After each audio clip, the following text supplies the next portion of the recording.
Hi hello friends, ఇవాళ వీడియోలో మనం 3 జూలై 2022కి సంబంధించిన కరెంట్ అఫైర్స్ గురించి అయితే డిస్కషన్ చేద్దాం. ఎవరైతే state and central level government జాబ్స్కి ప్రిపేర్ అవుతున్నారో వాళ్ళందరికీ కూడా మన ఛానల్ తరపు నుండి వస్తున్న paper analysis, current affairs, additional GK videos చాలా యూస్ఫుల్గా ఉంటాయి. కాబట్టి ప్రతి ఒక్కరు కూడా మన వీడియోని లైక్ చేసి షేర్ చేసి మరిన్ని అప్డేట్స్ కోసం మన ఛానల్ని రెగ్యులర్గా ఫాలో అవుతూ ఉండండి. మన ఫస్ట్ క్వశ్చన్ చూసుకుంటే ఏఐసిటిఈ గుర్తుపెట్టుకోండి, ఏఐసిటిఈ అప్పిలేట్ కమిటీ చైర్మన్గా ఎవరు నియమితులయ్యారు? ఆన్సర్ వచ్చేసి జిఎస్ఎన్ రాజు అండి. ఇతనే GSN Raju. All India council of technical education అంటే టెక్నికల్ ఎడ్యుకేషన్కి సంబంధించి ఇది ఒక ఆల్ ఇండియా కౌన్సిల్ అనమాట. దీన్నే ఏఐసిటి అంటాము. మన ఇండియాలో టెక్నికల్ నాలెడ్జ్కి సంబంధించిన సర్టిఫికేట్స్ని ప్రొవైడ్ చేసే కాలేజెస్కి గ్రేడింగ్ ఇచ్చే పర్టికులర్ కౌన్సిల్ ఇదే అనమాట. ఈ కౌన్సిల్ పరంగానే మన ఇండియాలో ఉండే ప్రతి టెక్నికల్ ఎడ్యుకేషన్ కాలేజెస్కి వీళ్ళ ద్వారా మనకి గ్రేడింగ్ అనేది ప్రొవైడ్ చేస్తూ ఉంటారు. అయితే ఈ కౌన్సిల్ అనేది ఒక అప్పిలేట్ కమిటీని కలిగి ఉంది. ఆ అప్పిలేట్ కమిటీకి చైర్మన్గా Andhra university vice chancellor professor GSN Raju నియమితులయ్యారు. ఇంజనీరింగ్ విద్యలో ప్రమాణాలను మెరుగుపరిచేందుకు ఏఐసిటితో కలిసి పనిచేయడానికి ఇది ఒక అవకాశం అని చెప్పాలి. అప్పిలేట్ అనేది దేశవ్యాప్తంగా కళాశాలలపై స్టూడెంట్స్ అండ్ పేరెంట్స్ నుండి కంప్లైంట్స్ని తీసుకొని వాటిని సాల్వ్ చేయడానికి పనిచేస్తూ ఉంటుంది. తర్వాత సెకండ్ వన్, ఇటీవల inter state declaration of intent ద్వారా మానవ అక్రమ రవాణాపై కలిసి పనిచేయడానికి ఎన్ని రాష్ట్రాల ప్రతినిధులు అంగీకరించారు? ఆన్సర్ వచ్చేసి 6 స్టేట్స్: ఆంధ్రప్రదేశ్, కర్ణాటక, కేరళ, ఒడిశా, తమిళనాడు, తెలంగాణ.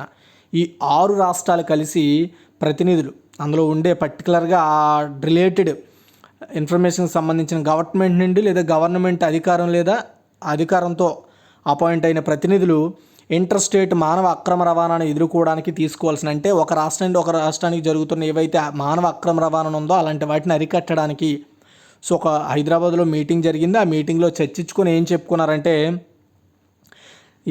మొత్తం ఈ 6 రాష్ట్రాల మధ్య చట్టపరమైన మద్దతు, సాక్షిక రక్షణ, హ్యూమన్ ట్రాఫికింగ్ ఇలాంటి వాటి నుండి బయటపడేయడానికి inter state declaration of intent ద్వారా మానవ అక్రమ రవాణాను ఎదుర్కోవడానికి ఆ 6 రాష్ట్రాలు కలిసి పనిచేయబోతున్నాయని చెప్తున్నారు. ఈ మీటింగ్కి హైదరాబాద్, కోల్కతాలోని యుఎస్ కాన్సులేట్ జనరల్ సదస్సుకు మద్దతు ఇచ్చారు. తెలంగాణతో పాటు ఆంధ్ర, తమిళనాడు, కర్ణాటక, కేరళ, ఒడిశా రాష్ట్రాలు మానవ అక్రమ రవాణాను అరికట్టేందుకు ఉమ్మడి ఒప్పంద పత్రాలపై సంతకాలు చేశారనమాట. తర్వాత థర్డ్ వన్ అండ్ ఇందులో తెలంగాణ మహిళా కమిషనర్ చైర్పర్సన్ మాట్లాడుతూ మానవ అక్రమ రవాణాను అరికట్టేందుకు అన్ని రాష్ట్రాలు సమిష్టిగా కృషి చేసి ముందుకు కదులుతున్నాయని స్పష్టం చేశారు. నెక్స్ట్ థర్డ్ వన్, విదేశీ విరాళాల నియంత్రణ చట్టాన్ని కేంద్ర హోంశాఖ సవరించింది. దీని ప్రకారం విదేశాల్లో ఉంటున్న తమ సంబంధికుల నుంచి ఒక ఆర్థిక సంవత్సరంలో ఒక ఫైనాన్షియల్ ఇయర్లో ఎన్ని లక్షల వరకు నిధులు తీసుకోవచ్చు? ఓకేనా. ఆన్సర్ వచ్చేసి 10 లక్షల రూపాయలండి. యాక్చువల్గా ఇది 1 lakh ఉండేది ఇంతకుముందు, ఇప్పుడు దాన్ని 10 lakhs చేశారు. ఏంటి? విదేశీ విరాళాల నియంత్రణ చట్టానికి, అంటే ఫారెన్ కంట్రిబ్యూషన్ రెగ్యులేషన్ యాక్ట్, దీన్ని FCRA అంటారు. దీనికి సంబంధించిన కొన్ని రూల్స్ని తాజాగా సెంట్రల్ హోమ్ మినిస్ట్రీ చేంజెస్ చేసింది. ఈ మేరకు భారతీయులు ఎవరైనా అధికారులకు ఎలాంటి సమాచారం అందించకుండానే విదేశాల్లో ఉంటున్న తమ సంబంధికుల నుంచి, ఫర్ ఎగ్జాంపుల్ మన కొడుకో కూతురో లేదా ఇంకెవరైనా రిలేటివ్స్ ఉన్నారనుకోండి, అక్కడి నుండి మనము డబ్బులు అయితే ఎలాంటి అధికారులు కానీ ఎవరి యొక్క పర్మిషన్ లేకుండా 10 lakhs వరకు కూడా తీసుకోవచ్చు. ఇంతకుముందు ఈ పరిమితి 1 lakh వరకు ఉండేది. తాజా నిబంధనల ప్రకారం పరిమితికి మించి ఎవరైనా నిధులు పొందితే ఆ విషయాన్ని 90 daysలోగా ప్రభుత్వానికి చెప్పాలి. ఇంతవరకు ఇది 30 రోజులుగా ఉండేది. ఈ మేరకు FCRA కొత్త నిబంధనల్లో దాన్ని 90 days చేశారు. అంటే 3 months లోపు, ఒకవేళ 10 లక్షల కంటే ఒకవేళ ఎక్కువ తీసుకున్నారనుకోండి, ఎందుకు తీసుకున్నారు, రీజన్ ఏంటి, దేనికి, అవన్నీ కూడా ఇన్ఫర్మేషన్ అంతా కూడా గవర్నమెంట్కి ఇంతకుముందు 30 days ఉండేది, ఇప్పుడు దాన్ని 90 days చేశారు. అండ్ ఇందులో కొన్ని ముఖ్యాంశాలు కూడా ఇచ్చానండి. ఈ ముఖ్యాంశాలు ఏంటి అంటే ఈ చట్టం కింద వ్యక్తులు, సంస్థలు లేదా స్వచ్ఛంద సంస్థలు నిధులు పొందడానికి గాను ముందస్తు అనుమతి లేదా నమోదుకు సంబంధించిన కేంద్ర హోంశాఖ అప్లై చేయడానికి కాల పరిమితిని 30 days నుండి 45 daysకి పెంచారు. ఈ అప్లికేషన్లో నిధులు తీసుకోవడానికి ఉపయోగించే బ్యాంకు ఖాతా గురించి కూడా ఇన్ఫర్మేషన్ ఇవ్వాలి. ఆయా సంస్థలు తమ bank account and address, name, targets, ఎవరు ఇంపార్టెంట్, ఎవరెవరికి తీసుకుంటున్నారు, ఎవరి దగ్గర తీసుకుంటున్నారు, ఇదంతా కూడా 15 రోజుల నుండి 45 daysకి పెంచారనమాట చెప్పడానికి. సవరించిన నిబంధనల ప్రకారం ప్రభుత్వ ఉద్యోగులు విదేశీ విరాళాలను పొందకుండా ప్రభుత్వం బ్యాన్ చేసిందండి. అంటే ఇకపై ఎవరు కూడా గవర్నమెంట్ ఎంప్లాయీస్ విదేశాల నుండి విరాళాలను తీసుకోకూడదు. అలాగే ప్రతి స్వచ్ఛంద సంస్థకు చెందిన సభ్యులంతా ఆధార్ నమోదు చేయడం తప్పనిసరి. అండ్ విదేశీ నిధులు పొందిన సంస్థలు వాటిలో 20% మించి పరిపాలనా సంబంధిత అవసరాలకు వినియోగించకూడదు. 2020కు ముందు ఈ పరిమితి 50%గా ఉండేది. చట్ట ప్రకారం నిధులు పొంది అన్ని స్వచ్ఛంద సంస్థలు ఎఫ్సిఆర్ఏ కింద నమోదై ఉండాలి. అండ్ ఎఫ్సిఆర్ఏ కింద మరో 5 ఉల్లంఘనలు కూడా జరిమానా విధించదగ్గ నేరాలుగా చేరుస్తూ కేంద్ర హోంశాఖ నోటిఫికేషన్ ఇచ్చింది. అంటే ఇంకొక 5 కూడా చేర్చింది. ఒకటి, ఇదివరకు ఇలాంటివి 7 అంశాలు మాత్రం ఉండగా ఇప్పుడు వాటిని 12కి పెంచింది. విదేశీ నిధులు పొందడం, బ్యాంక్ ఖాతాలు తెరవడం వంటి వివరాలను అధికారులకు తెలియజేయకపోవడం, వెబ్సైట్లో సమాచారాన్ని ఉంచకపోవడం వంటివి ఇందులోకి వస్తాయి. ఇవన్నీ ఖచ్చితంగా చేయాలి. కాగా ఈ రూల్స్ని ఎవరైనా ఉల్లంఘిస్తే 10,000 నుంచి 1,00,000 వరకు జరిమానా. అండ్ విదేశీ నిధుల్లో 5% ఏది ఎక్కువ మొత్తం అయితే అది దాంట్లో నుండి కోత విధిస్తారనమాట. తర్వాత 4th one, Femina miss India 2022 title విజేత ఎవరు? ఇక్కడ ఫోటోలో కనబడుతున్న వ్యక్తి పేరు సినీ సదానంద్ శెట్టి అనమాట. ఈమె ఫెమినా మిస్ ఇండియా 2022 టైటిల్ని గెలుచుకుంది. కర్ణాటకకు చెందిన ఆ సుందరి ఆదివారం జరిగిన విఎల్సిసి ఫెమినా మిస్ ఇండియా ఈవెంట్లో విన్నర్గా నిలిచింది. Femina miss India 2022 Femina miss India అందాల పోటీ అనేది 58వ ఎడిషన్ అండి. ఇప్పటివరకు 58 సార్లు జరిగింది. జియో వరల్డ్ సెంటర్లో, ముంబైలోని జియో వరల్డ్ సెంటర్లో జరిగిన వేడుకలో సినీ శెట్టి తన అందాలతో మెస్మరైజ్ చేసి రాజస్థాన్కి చెందిన రూబల్ షెకావత్ తొలి రన్నరప్గా, యూపీకి చెందిన షినాటా చౌహాన్ సెకండ్ రన్నరప్గా నిలిచారు. తర్వాత 5th వన్, మహారాష్ట్ర అసెంబ్లీ నూతన స్పీకర్గా ఎవరు నియమితులయ్యారు? రీసెంట్గా మనకి కొత్త ముఖ్యమంత్రిగా ఏక్నాథ్ షిండే నియమితులు కావడం జరిగింది. అతను నియమితులైన తర్వాత ఆ అసెంబ్లీకి కొత్త స్పీకర్గా మనకి చూసుకున్నట్టయితే రాహుల్ నార్వేకర్ అపాయింట్ కావడం జరిగిందండి. ఇతనే రాహుల్ నార్వేకర్. ఇంకొక రికార్డు కూడా క్రియేట్ చేశాడు ఆయన. మన దేశ అసెంబ్లీలోనే అతి పిన్న వయస్కుడు అనమాట స్పీకర్గా ఎన్నిక కావడం. ఓకే. అండ్ కొలాబా అసెంబ్లీ నియోజకవర్గం ఎమ్మెల్యే అనమాట అతను. అండ్ ఆయనకు మొత్తం 288 సభ్యుల్లో 145 మంది మద్దతు ఇచ్చారు. అయితే మద్దతు అవసరం. అయితే రాహుల్కి 164 ఓట్లు వచ్చాయి. అండ్ మహావికాస్ అఘాడీ కూటమికి చెందిన శివసేన అభ్యర్థి రాజన్ సాల్వీపై ఆయన విజయం సాధించారంటే వీళ్ళిద్దరికీ పోటీ జరిగింది. ఓకే, గుర్తుపెట్టుకోండి. సో తర్వాత ఇటీవలే బీజేపీ జాతీయ కార్యవర్గ సమావేశం ఎక్కడ జరిగింది అంటే హైదరాబాద్లో అండి. చూడండి, హైదరాబాద్లో బీజేపీ జాతీయ కార్యవర్గ సమావేశాలు 2 రోజులు జరిగాయి. అందులో లాస్ట్గా వచ్చేసి సండే జరిగింది. అండ్ ప్రభుత్వ గరీబ్ కళ్యాణ కార్యక్రమాల గురించి అండ్ దాని ఆర్థిక వ్యవస్థ గురించి తీర్మానం చేసుకున్నారనమాట. అందులో అంటే వీటిలో ఇంకా ముందడుగు వేయాలి, ఇంకా కృషి చేయాలి, వీటిలో పూర్తి స్థాయిలో పనిచేయాలి అనే దాని మీద తీర్మానం చేశారు. అండ్ ఈ తీర్మానాలన్నింటినీ ధర్మేంద్ర ప్రధాన్ గారు అయితే అనౌన్స్ చేశారనమాట, విద్యాశాఖ మంత్రి. అండ్ అదేవిధంగా మోదీ గారి యొక్క 8 ఏళ్ల పాలనలో వాటి గురించి కూడా ఎక్స్ప్లెయిన్ చేశారు. అండ్ నెక్స్ట్, రక్షణ మంత్రి రాజ్నాథ్ సింగ్ ఆమోదించిన తీర్మానం కేంద్ర మంత్రి పీయూష్ గోయల్, హర్యానా ముఖ్యమంత్రి మనోహర్ లాల్ ఖట్టర్ బలపరిచారు. వాళ్ళు దేని గురించి ఆమోదించారంటే మన ఇండియాలో ద్రవ్యోల్బణం, ఉద్యోగ సంక్షోభంపై డిస్కషన్ చేసి దాన్ని తీర్మానించారు. అండ్ దేశవ్యాప్తంగా 300 మందికి పైగా బీజేపీ నేతలు ఇందులో పాల్గొనడం జరిగింది. రాబోయే సంవత్సరాల్లో ప్రభుత్వ రంగంలో 10 లక్షల ఉద్యోగాలకి సృష్టిస్తామని ధర్మేంద్ర ప్రధాన్ గారు చెప్పారు. గ్లోబల్ సర్వీసెస్ సెక్టార్లో ఖనిజ అండ్ లోహ రంగ ఎగుమతుల్లో కూడా ఎగుమతులు పెరుగుతున్నాయని ఆయన చెప్పడం జరిగింది. తర్వాత 7th one, Bharat dynamics limited, దీనిమే మనం బీడీఎల్ అంటాము. దీని యొక్క కొత్త తయారీ కేంద్రాలను రక్షణ మంత్రి రాజ్నాథ్ సింగ్ ఏ రాష్ట్రంలో ప్రారంభించారు అంటే తెలంగాణ అండి. చూడండి, తెలంగాణలోని భారత్ డైనమిక్స్ లిమిటెడ్ బానూర్ యూనిట్లో ఏర్పాటు చేసిన అనేక కొత్త తయారీ కేంద్రాలను రక్షణ మంత్రి రాజ్నాథ్ సింగ్ గారు జాతికి అంకితం చేశారు. వాటిలో బానూర్ యూనిట్లో వార్ హెడ్ సౌకర్యం గల, కంచన్బాగ్ యూనిట్లో రేడియో ఫ్రీక్వెన్సీ ఇలాంటి వాటిని ఏర్పాటు చేశారు.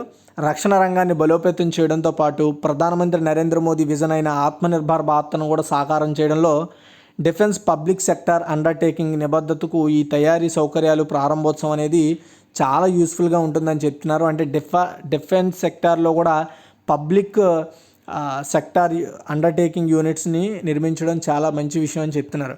సో దాని ద్వారా చిన్న చిన్న పరికరాలు కూడా మన ఇండియాలోనే తయారు చేసుకోవచ్చు, వేరే దేశాల మీద ఆధారపడకుండా. బీడీఎల్లో విశాఖపట్నం యూనిట్లో కూడా సెంట్రల్ స్టోరేజ్ సదుపాయాన్ని ఆయన ప్రారంభించారు ఆన్లైన్ ద్వారా. తర్వాత 8, భారతదేశం 50 పడకల పూర్తిగా పనిచేసే ఆసుపత్రిని ఏ దేశానికి అప్పగించింది అంటే తజికిస్తాన్ అండి. అప్పగించడానికి సంబంధించిన ఫోటో ఇది. చూడండి, ఎలాంటి క్విడ్ ప్రోకో లేదా కోలాటరల్ బెనిఫిట్ లేకుండా, సో ఎలాంటి బెనిఫిట్స్ ఆలోచించకుండా జస్ట్ ఫ్రెండ్షిప్ కోసం మాత్రమే ఆ, దేశాల్లో మౌలిక సదుపాయాలను డెవలప్ చేయాలని దాని విధానానికి అనుగుణంగా ఇండియా దూషన్బే సమీపంలో బోక్తార్లోని ఇండియా తజికిస్తాన్ ఫ్రెండ్షిప్ హాస్పిటల్ ఏందండి, ఇండియా తజికిస్తాన్ ఫ్రెండ్షిప్ హాస్పిటల్, దీన్ని ITFH అంటారు. దీన్ని తజిక్ ప్రభుత్వానికి అప్పగించింది Indian government. Operation theatre, x-ray యంత్రాలు, ప్రయోగశాలలు, క్రిటికల్ కేర్ అంబులెన్స్లు, అడ్మినిస్ట్రేటివ్ వెహికల్స్ సహా వైద్య పరికరాలు, మందులు అండ్ దుకాణాలు, సహాయ పరికరాలతో పాటు హాస్పిటల్కి తజికిస్తాన్ 50 పడకలతో అండ్ వాటికి కావాల్సిన ఎక్విప్మెంట్ అన్నింటినీ కూడా సమకూరించి ఇచ్చింది. భారత ప్రభుత్వం యాక్చువల్గా ఈ హాస్పిటల్ ముందు నుండే ఉంది. అక్టోబర్ 2014లోనే స్టార్ట్ చేశారు.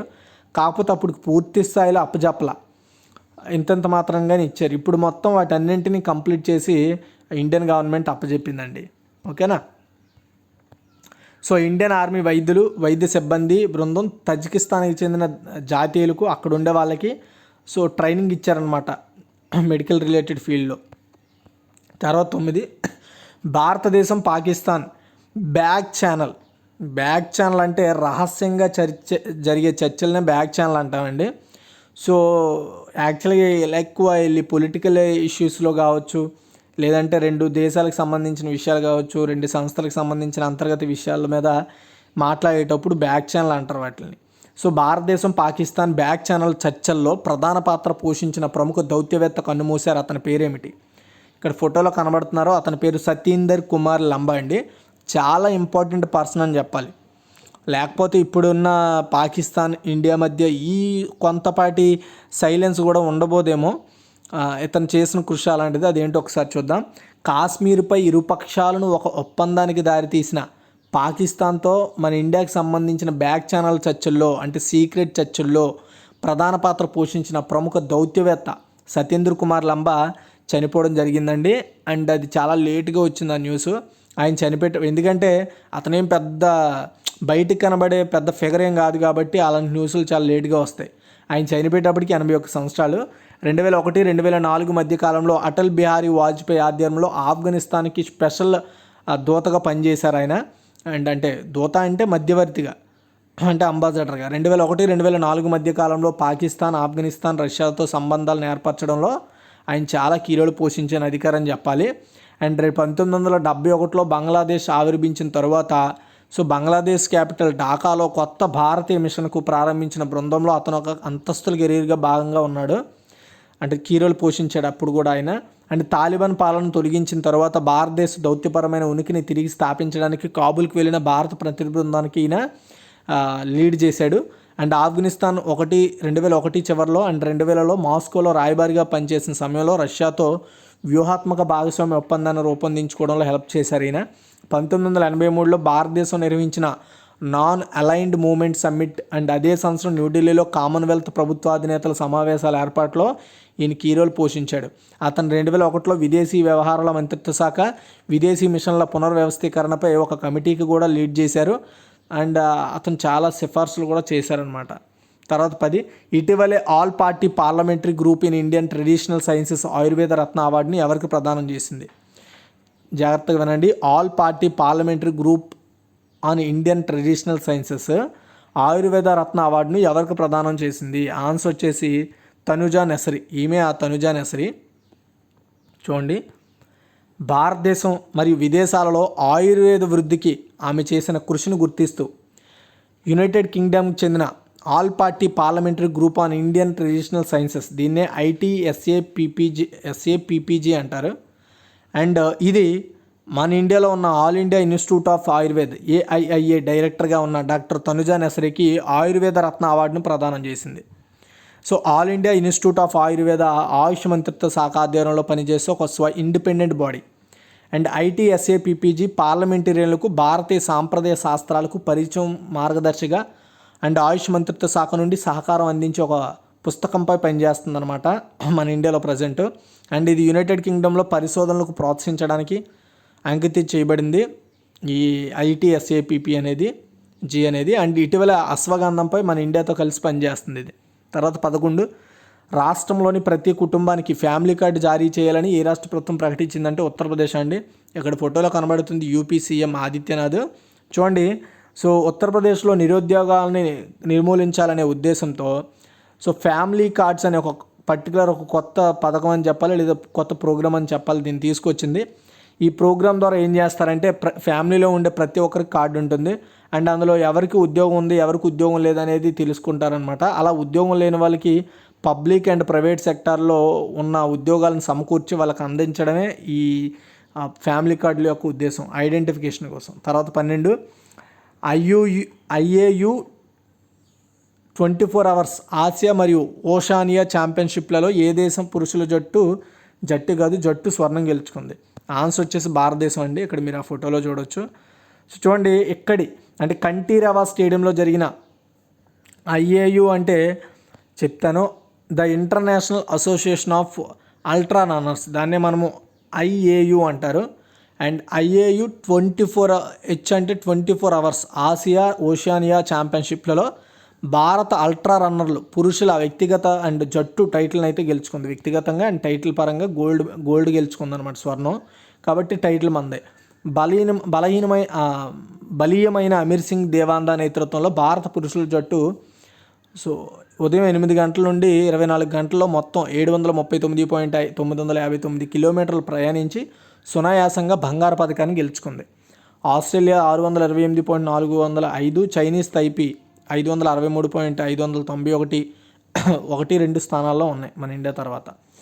అండ్ అదే మహిళలు చూసుకున్నట్టయితే సెకండ్ ప్లేస్కి వెళ్ళారు, ఎందుకంటే రజతం గెలుచుకున్నారనమాట మన భారతీయ మహిళల జట్టు ఈ 24 అవర్స్ రన్నింగ్లో. సో తర్వాత ఆస్ట్రేలియా టాప్లో ఉంది, అండ్ తర్వాత వచ్చేసి చైనా సెకండ్లో ఉంది, థర్డ్లో మన ఇండియా ఉంది. ఓకేనా, ఇది గైస్ ఓవరాల్గా ఈరోజు యొక్క కరెంట్ అఫైర్స్. ఒకసారి క్విక్ రివ్యూ చూద్దాం. AICTE అపిలేట్ కమిటీ చైర్మన్గా ఎవరు నియమితులారంటే JSN రాజు. తర్వాత ఇటీవల inter state declaration of intent ద్వారా మానవ అక్రమ రవాణాపై కలిసి పనిచేయడానికి ఎన్ని రాష్ట్రాల ప్రతినిధులు అంగీకరించారంటే 6. తర్వాత క్వశ్చన్ చూసుకున్నట్టయితే విదేశీ విరాళాల నియంత్రణ చట్టాన్ని కేంద్రం హోంశాఖ సవరించింది. దీని ప్రకారం విదేశాల్లో ఉంటున్న తమ సంబంధికుల నుంచి ఒక ఆర్థిక సంవత్సరంలో ఎన్ని లక్షల వరకు కూడా నిధులు తీసుకోవచ్చు అంటే 10 లక్షలు. తర్వాత వచ్చేసి దానికి సంబంధించిన రూల్స్ రెగ్యులేషన్స్ అన్ని క్లారిటీ చెప్పాను, వినండి ఒకసారి. ఫిమీనా మిస్ ఇండియా 2022 టైటిల్ విజేత ఎవరు అంటే సినీ సదానంద శెట్టి. తర్వాత మహారాష్ట్ర అసెంబ్లీ నూతన స్పీకర్గా ఎవరు నియమితులారంటే రాహుల్ నార్వేకర్. అండ్ మన ఇండియాలోనే అతిపిన్న వయస్కుడైన స్పీకర్ కూడా. అండ్ ఇటీవల బీజేపీ జాతీయ కార్యవర్గ సమావేశం ఎక్కడ జరిగిందంటే హైదరాబాద్లోని. తర్వాత భారత డైనమిక్స్ లిమిటెడ్ కొత్త తయారీ కేంద్రాలను రక్షణ మంత్రి రాజ్నాథ్ సింగ్ ఏ రాష్ట్రంలో ప్రారంభించారంటే తెలంగాణ. తర్వాత భారతదేశం 50 పడకల పూర్తిగా పనిచేసే ఆసుపత్రిని ఏ దేశానికి అప్పగించిందంటే తజికిస్తాన్కి. తర్వాత క్వశ్చన్ గమనించినట్టయితే భారతదేశ పాకిస్తాన్ బ్యాక్ ఛానల్ చర్చల్లో ప్రధాన పాత్ర పోషించిన ప్రముఖ దౌత్యవేత్త కన్నుమూశారు, అతని పేరేమిటి అంటే సతీంద్ర కుమార్ లంబా. తర్వాత క్వశ్చన్ చూసుకున్నట్టయితే ఇటీవలే all party parliamentary group on Indian traditional sciences అనేది ఆయుర్వేద రత్న అవార్డును ఎవరికి ప్రదానం చేసిందంటే తనుజా నేసరి. తర్వాత రాష్ట్రంలో ప్రతి కుటుంబానికి ఫ్యామిలీ కార్డు జారీ చేయాలని ఈ రాష్ట్ర ప్రభుత్వం ప్రకటించిందంటే Uttar Pradesh. IAU 24 hours Asia and Oceania ఛాంపియన్షిప్లలో ఏ దేశ పురుషుల జట్టు స్వర్ణం గెలుచుకుందంటే మన భారతదేశం, టైటిల్ విన్నర్ కూడా. And thanks for watching. ఈ వీడియో షేర్ చేయండి, లైక్ చేయండి. మరిన్ని అప్డేట్స్ కోసం మన ఛానల్ని సబ్స్క్రైబ్ చేసుకోండి.